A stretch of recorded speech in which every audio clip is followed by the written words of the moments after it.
que o Canadá não é mais um país tão bom para se viver? Durante décadas, o Canadá vendeu uma promessa muito simples. Você trabalhava, tinha acesso à saúde pública, vivia com segurança, conseguia pagar uma casa e ainda conseguia guardar algum dinheiro no final do mês. Essa era a imagem que transformou o Canadá em um dos destinos mais desejados do mundo. Mas em 2026, essa promessa está começando a desmoronar. O salário não acompanha o custo de vida.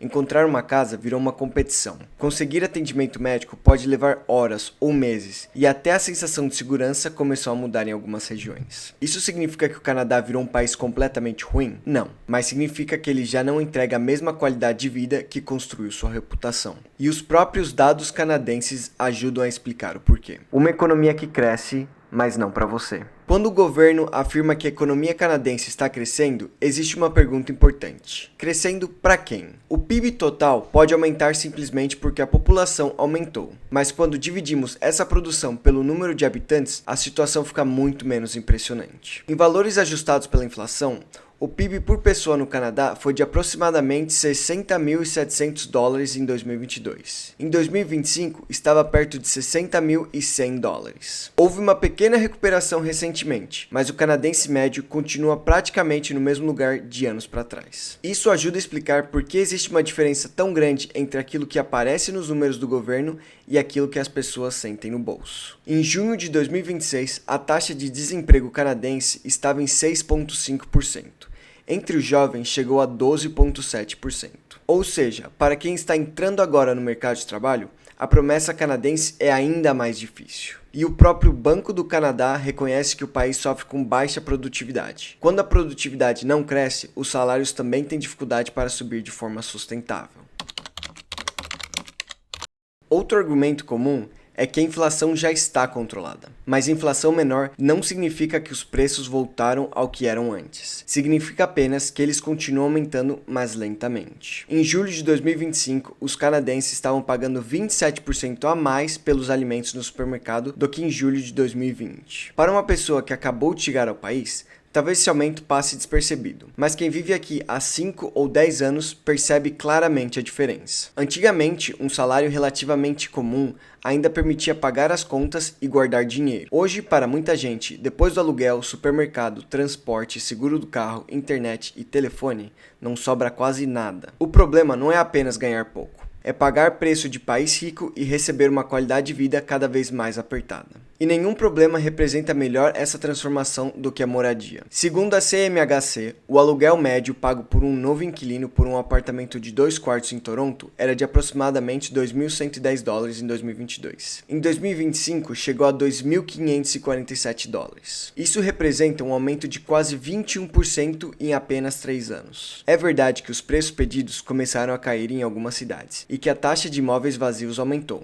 Mas um aluguel baixar um pouco depois de explodir não significa que a moradia ficou barata. Para jovens, estudantes, famílias de baixa renda e novos imigrantes, morar nas cidades onde estão os melhores empregos pode consumir metade ou até mais da renda mensal. E comprar uma casa parece ainda mais distante. O resultado é uma geração que trabalha, paga impostos, contribui com a economia, mas não consegue alcançar o mesmo padrão de vida que seus pais alcançaram. Essa talvez seja a maior quebra da promessa canadense.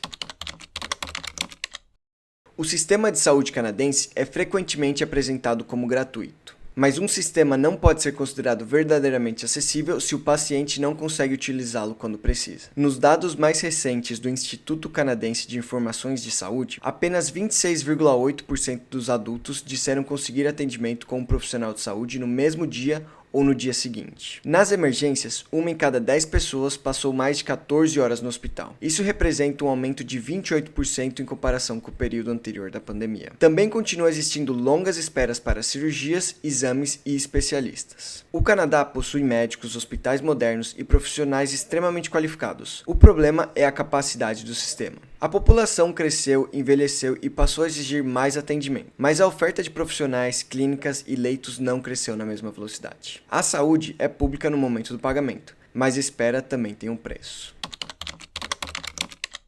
Na segurança, é importante não manipular os dados. Se eu simplesmente afirmasse que o Canadá ficou muito mais perigoso no último ano, os números não sustentariam essa conclusão. O índice de gravidade criminal caiu 5% em 2025. Em Toronto, a queda foi de 7%. Portanto, o Canadá continua sendo, no geral, um país relativamente seguro. Mas existe uma segunda parte dessa história. Mesmo depois da queda mais recente, o Índice Nacional de Crimes Violentos estava em 97 pontos em 2025. Em 2014, estava próximo de 71. Isso indica que o crime violento continua consideravelmente acima do nível registrado há pouco mais de uma década. Além disso, segurança não envolve apenas assaltos e homicídios. Ela também envolve a condução dos espaços públicos e a capacidade do governo de lidar com crises sociais. Em 2025, o Canadá registrou 5.630 mortes aparentes por intoxicação por opioides. A maioria foi acidental. A crise de drogas, a falta de moradia e os problemas de saúde mental ficaram mais visíveis em áreas centrais da cidade. O Canadá não se transformou em um país extremamente violento, mas também não é mais correto tratar a segurança como um problema completamente resolvido.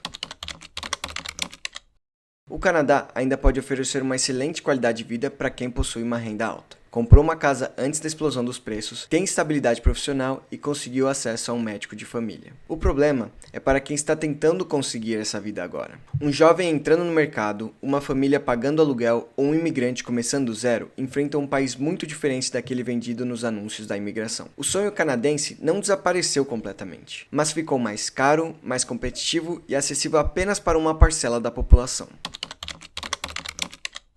O Canadá continua sendo um país muito bom para se viver. O verdadeiro problema é que ele já não é mais aquele Canadá de 20 ou 30 anos atrás. Então, se você está planejando em vir para cá, você tem que estar ciente de que a realidade já não é mais a mesma. E agora eu quero saber a opinião de vocês, para vocês que já moram aqui no Canadá ou estão se planejando para vir. O que vocês acharam desse vídeo? Deixa aqui nos comentários. Não esqueçam de curtir, compartilhar e se inscrever aqui no canal. A gente se vê numa próxima. Tchau, tchau.